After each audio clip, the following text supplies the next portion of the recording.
that were on that spectacular field trip Monday, where we were collecting.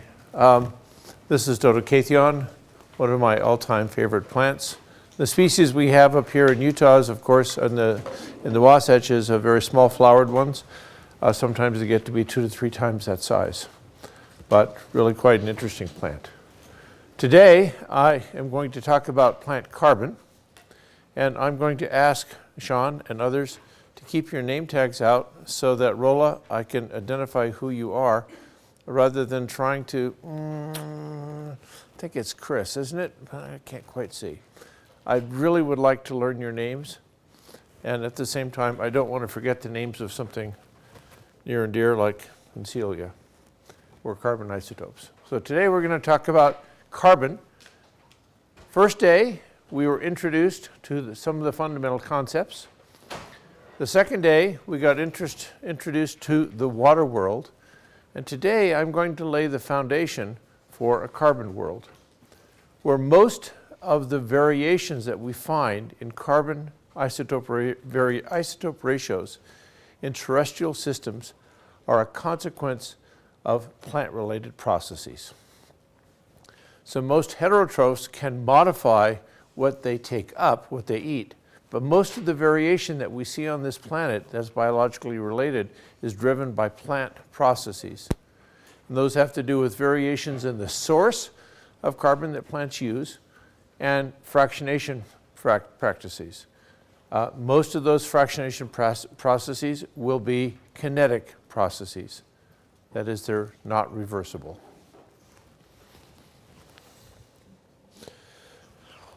So I have 2 goals here. The first goal, as you can see, is to establish a foundation for understanding the variations and abundances. And then the second is to predict patterns based on first principles in biochemistry and physiology.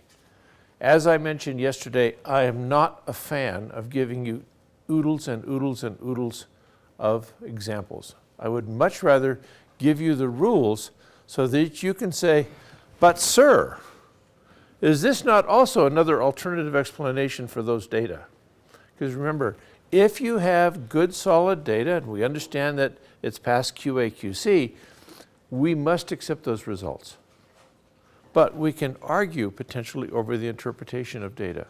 And I have to say, during the 40 years I've been in this field, I have seen the field flipped on its head a few times with people making claims, and it's looking like that's the pattern.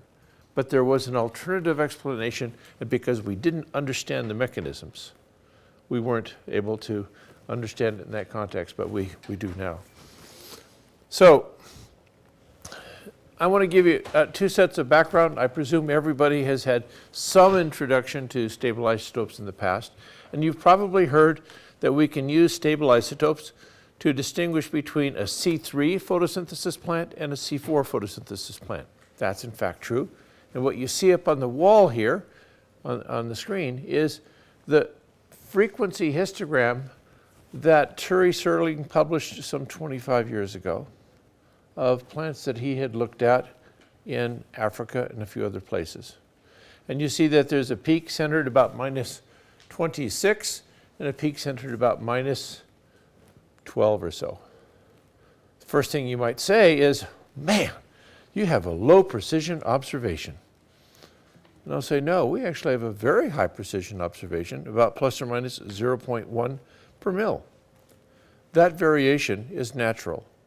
It's driven by physiological processes, and it's driven by atmospheric processes. So changes in the substrate of CO2, source of CO2, and changes in the physiology or biochemistry of these plants. Up at the top right is just to give you a place marker, a feel for the variation in the isotope ratios of lots of materials. And so you might see variation in plants, minus 10 to minus 30, which is what I've shown in the bottom left. And you might see other materials like methane having very interesting isotope ratios that go from about minus 30 to minus 90, maybe even minus 100. Then you find some things like petroleum and coal having isotope ratios that, whoa, they look a lot like plants. The atmosphere is about -8. And when you begin to get into animal systems where the CO2 that's in the blood system gets condensed into a carbonate, you see that those values are more positive. Okay? Now, once we know the fractionation factors between those, and Turi will talk a lot about those on Thursday, or Friday, you can begin to see how we can relate plants and animals based on either looking at teeth or looking at the plants themselves. Okay, background slide number 2 is one that I'm not going to spend much time on, but you'll be able to refer to. And that is, what are some of the fundamental isotope effects that we need to keep in the back of our mind?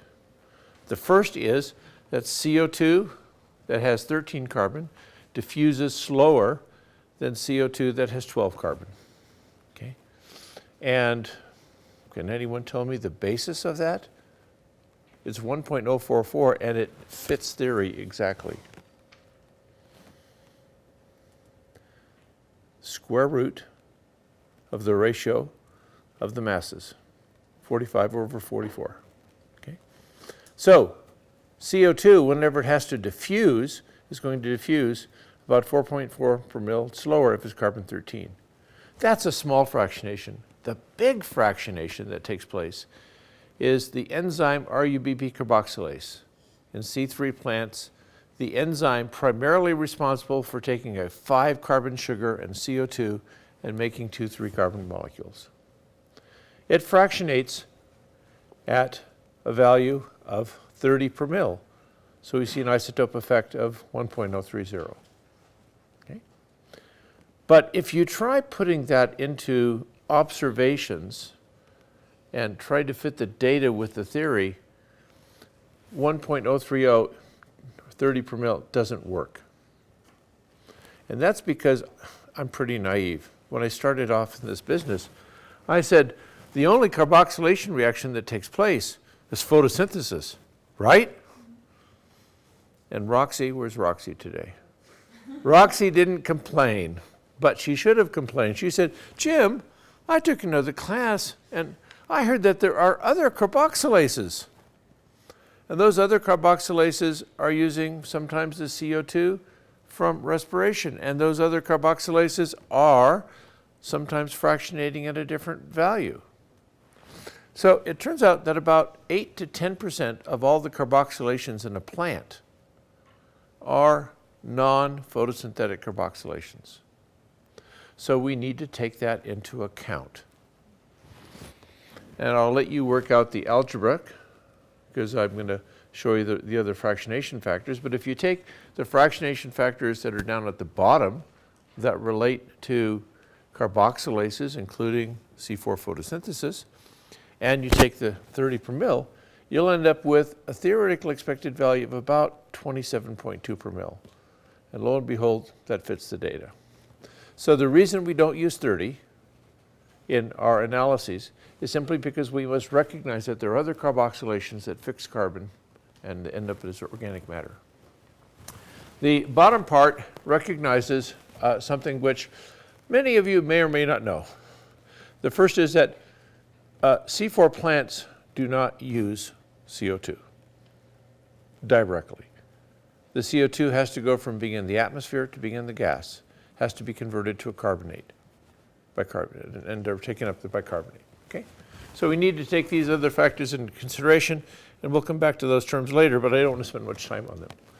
I want to give you about 10 rules, and if you know these 10 rules, you can explain any observation. So the first rule, if I was a physicist approaching this field, as I would have been if my name was Harbin Craig doing a thesis in 1952, I would have said that the carbon isotope ratio of plants is the sum of 2 isotope effects. The first isotope factor is going to be the source of CO2.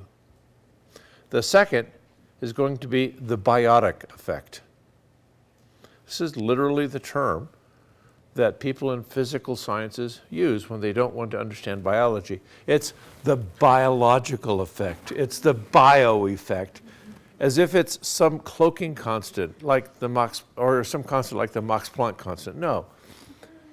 Most of the variation you're going to see is not due to the source of CO2. It's going to be due to the biology, and this biotic effect is very dynamic. And you see this in the open literature, early literature, so I'm saying this to Chris, so as you and others look at the literature. If you look at the old literature, the biotic effect was constant, and all the other variation was driven by a change in the source CO2. It took decades of observations through the 80s and 90s to convince those damn physicists that there actually was variation that was biologically driven. So this goes to explain something that you'll see later on in the talk. So if you know that rule, you can explain all observations. Observation number 1, my wife Edna loves tomatoes. So I went to Costco with her. We bought tomatoes in the middle of winter. And lo and behold, the carbon isotope ratio of our tomatoes is -45. She grows tomatoes in the summer. Last summer, the carbon isotope ratio of the tomatoes that we grew was -25. How can that be? Emily, got a suggestion?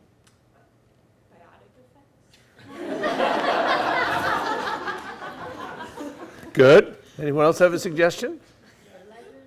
Fertilizers. Fertilizers or like Fertilizers, okay. Anyone know how we grow tomatoes in the summer? How do you grow tomatoes in the summer? Hothouse versus outside. Bingo. Hothouse versus outside. So it's William. What do you think is special about a hothouse? Concentrated CO2. Concentrated CO2. How do I concentrate CO2?